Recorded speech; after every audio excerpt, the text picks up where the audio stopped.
Okay, fantastic.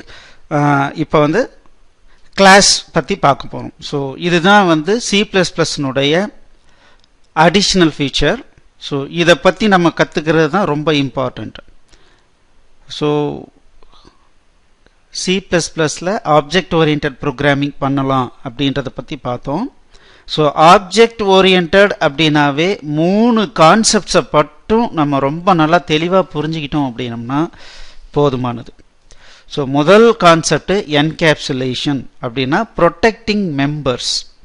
ஒரு object இருக்கு அப்படின்னா அதனுடைய இன்சைடு குவாலிட்டியை வெளியே இருந்து யாரும் மாற்றவோ இல்லை என்னன்னு பார்க்கவோ முடியாத மாதிரி ப்ரொடெக்ட் பண்ணும்.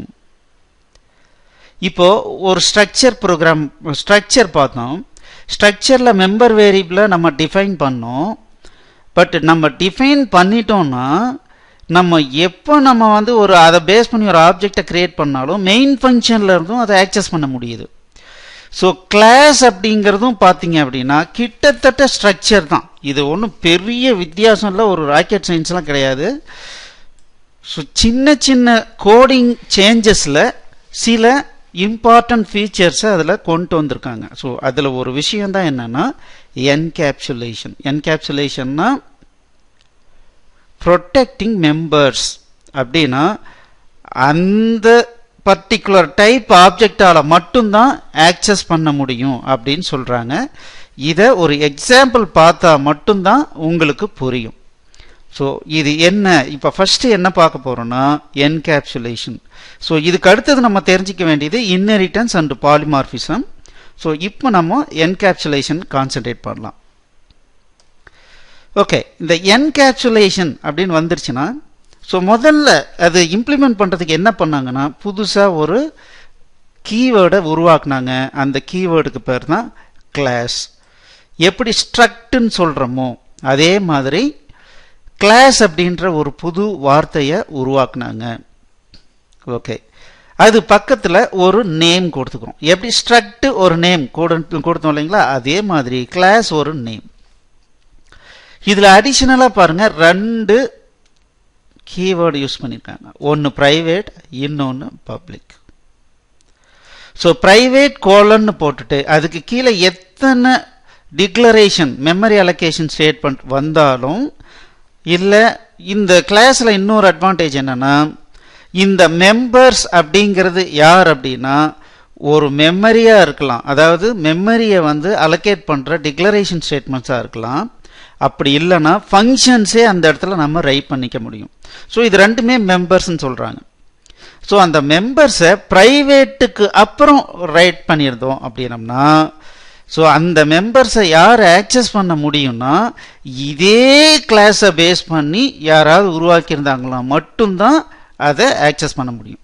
வேற பப்ளிக் அப்படின்னு கொடுத்தா அது வேற ஃபங்க்ஷன்ல இருந்தும் நம்ம கால் பண்ண முடியும். ஓகே, ஸோ இதுதான் ரொம்ப இம்பார்ட்டன்ட். ஸோ இப்போ C++ல என்கேப்சுலேஷன் அப்படிங்கிற ஒரு விஷயத்தை எப்படி உருவாக்கியிருக்காங்கன்னா கிளாஸ் அப்படிங்கிற புது கீவேர்டால் யூஸ் பண்ணியிருக்காங்க. இப்போ நம்ம என்ன பண்ண போகிறோம் அப்படின்னா ஒரு சின்னதாக ஒரு ப்ரோக்ராமை எப்படி ரைட் பண்ணியிருக்காங்கன்னு பார்க்கலாம். அதுக்கு அடுத்தது அதை எப்படி எக்ஸிக்யூட் பண்ணுறது என்ன அப்படிங்கிறத அப்புறம் பார்க்கலாம். ஓகே, இப்போ பாருங்க, இந்த இதில் ஒரு நல்ல அட்வான்டேஜான ஒரு விஷயம் என்ன அப்படின்னா புதுசாக எதையுமே நம்ம கற்றுக்க போகிறது கிடையாது. எந்த லாஜிக்கையும் நீங்கள் புதுசாக கற்றுக்க வேண்டிய அவசியம் இல்லை. அது எல்லாமே சி ப்ரோக்ராமிங் கற்றுக்கும் போதே எல்லாமே உங்களுக்கு சொல்லி கொடுத்தாச்சு.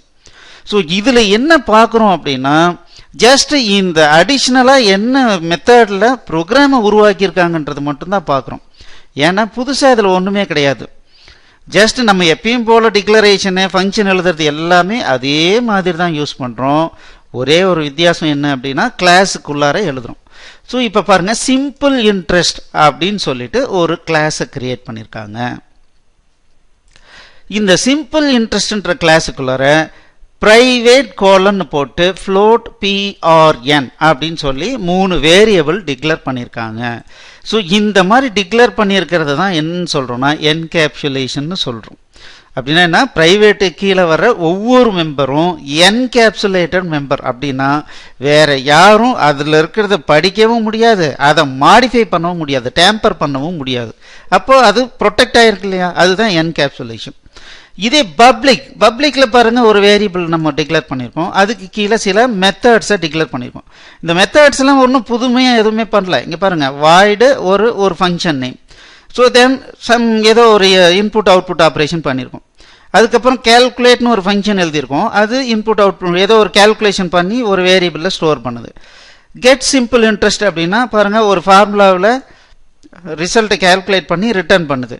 ஸோ அப்போ பார்த்தீங்கன்னா ஜஸ்ட் இது எல்லாமே மெம்பர் ஃபங்க்ஷன்ஸு. ஆனால் இது எது கீழே எழுதியிருக்கோங்கிறது மட்டும்தான் வித்தியாசம், பப்ளிக்கா ப்ரைவேட்டா. இது எல்லாத்தையும் எதுக்குள்ளார எழுதியிருக்கோம், கிளாஸ் அப்படிங்கிற ஒரு நேம்குள்ளார எழுதியிருக்கோம், அவ்வளோதான், வேறு எதுவுமே கிடையாது. இதுதான் பேஸ். இதை பேஸ் பண்ணி தான் நம்ம ஆப்ஜெக்ட் ஓரியன்டட் ப்ரோக்ராமிங்கை எழுத போகிறோம். சரிங்களா? ஸோ இப்போ நம்ம என்ன தெரிஞ்சுக்கிட்டோம் அப்படிங்கிறத நான் சொல்கிறேன். Now we know how to declare a class. Just like structure, எப்படி ஒரு கிளாஸை டிக்ளேர் பண்ணுறது அப்படிங்கிறத நம்ம இன்னைக்கு கற்றுக்கிட்டோம். ஸோ அதில் என்ன அப்படின்னா, ப்ரைவேட்னு போட்டுட்டு அதுக்கு கீழே சில மெம்பர்ஸை டிக்ளேர் பண்ணலாம், பப்ளிக்னு போட்டுட்டு அதுக்கு கீழே சில மெம்பர்ஸை நம்ம டிக்ளேர் பண்ணலாம். ஓகே, இப்போ இந்த சிம்பிள் இன்ட்ரெஸ்ட் ப்ரோக்ராமை எப்படி ஒர்க் பண்ணுது அப்படிங்கிறத பற்றி அடுத்த கிளாஸில் நம்ம பார்க்கலாம்.